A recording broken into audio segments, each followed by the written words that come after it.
निश्चित तौर पे राजीव जी, बीजेपी बहुत बुरी तरह फंसी हुई है और प्रधानमंत्री खुद फंसे हुए हैं। और चूंकि प्रधानमंत्री ही बीजेपी है और बीजेपी ही प्रधानमंत्री है, तो इसलिए दोनों फंसे हुए हैं। अब राहुल गांधी को अगर मान लीजिए सजा के लिए दिक्कत है, हो सकता है फिर पूरे देश भर के अंदर जेल भरो आंदोलन शुरू हो जाए। हो सकता है कि फिर नारे लगने लग जाए कि फला चोर है। अब अगर नारे लगने लग जाएंगे फला चोर है, और पूरे देश में अगर नारे लगने लग जाएंगे, तो किस किस को जेल भेजोगे? नारा लगता है कि किस किस को कैद करोगे। तो इस तरीके की चीजें शुरू हो गई तो फिर बहुत दिक्कतें पैदा हो जाएंगी। लोग चोर को चोर कहने लग जाएंगे। सबसे बड़ी संकट तो यही पैदा हो जाएगा। तो ये एक बड़ा संकट है। दूसरी, अगर मान लीजिए कि राहत मिल जाती है, राहुल गांधी को सजा कम हो जाती है या सजा निरस्त हो जाती है, तो भी भारतीय जनता पार्टी के लिए दिक्कत हो जाएगी। क्योंकि फिर साबित हो जाएगा कि राहुल गांधी ने जो कहा था वो तो चोरों के लिए चोर कहा था, किसी और के लिए चोर थोड़ी कहा था। तो फिर ये हो जाएगा। तो अब दोनों तरीके से मुझे लगता है राजीव जी, संकट भारतीय जनता पार्टी के लिए बहुत ज्यादा है। अब जो जिस तरीके से विपक्ष की रणनीति बन रही है और राहुल गांधी जिस तरीके से उस रणनीति को लेकर के आगे चल रहे हैं, उससे भारतीय जनता पार्टी की दिक्कतें बढ़ रही हैं। अब वो उससे कैसे निपटा जाए, तो उसके लिए फिर ये सारे प्रपंच जो है वो किए जा रहे हैं। विपक्ष पूरी तरीके से एकजुट है एकदम राहुल गांधी के पीछे। मैं भी देख रहा था, अखिलेश यादव जो थे वो एंकर से बात कर रहे थे। उन्होंने पूछा कि आप कांग्रेस के सब साथ हो गए? उन्होंने कहा बिल्कुल साथ हो गए। जब संकट है तो देश में तो हम साथ होंगे। तो यानी कि विपक्ष भी अब ये मान चुका है कि देश के ऊपर संकट है और इस संकट की घड़ी में राहुल गांधी ही उसको लीड कर सकते हैं। पूरे विपक्ष ने इसको मान लिया। भारतीय जनता पार्टी की परेशानी यही है।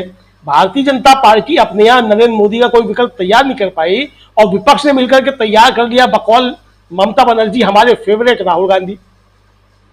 तो यानी इंडिया के फेवरेट राहुल गांधी, तो इंडिया के फेवरेट तो राहुल गांधी हो गए, तो राहुल गांधी तो तैयार है। मतलब विकल्प भारतीय जनता पार्टी का अंदर तैयार नहीं हुआ तो भारतीय जनता पार्टी की कमजोरी है। इसके लिए इंडिया या विपक्ष जिम्मेदार थोड़ी है कि भारतीय जनता पार्टी 9 सालों में नरेंद्र मोदी का कोई विकल्प भी तैयार नहीं कर पाई। और मोदी जी बुजुर्ग होते जा रहे हैं, मार्गदर्शन मंडल में पहुंचने वाले हैं, लगातार चुनाव हरवा रहे हैं वो।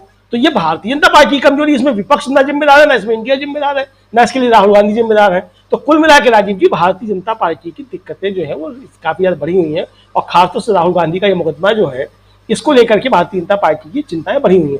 अब हालांकि अब 2 ही दिन बचे हैं, कल का दिन बीच में एक तरीके से देखा जाए तो, परसों तो फैसला आ ही जाएगा जो भी आना है, तो उस पर देखा जाएगा क्या फैसला आता है। उसके बाद भारतीय जनता पार्टी की रणनीति क्या होती है, विपक्ष की और इंडिया की और राहुल गांधी की रणनीति क्या होती है, ये देखने वाली चीज होगी। लेकिन जिस तरीके से राजीव जी है, आज एक बड़ी अच्छी बात राजीव जी ये हुई है, जो हरियाणा के मुख्यमंत्री हैं मनोहर लाल खट्टर साहब, उन्होंने खुल के कह दिया है कि देश बहुत ज्यादा असुरक्षित हाथों में है।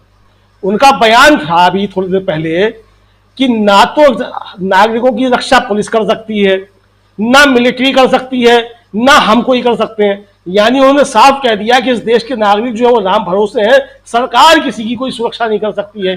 तो जो प्रधानमंत्री कहते थे कि देश सुरक्षित हाथों में है, खट्टर साहब ने खुल के कह दिया कि देश बहुत ज्यादा सुरक्षित हाथों में है।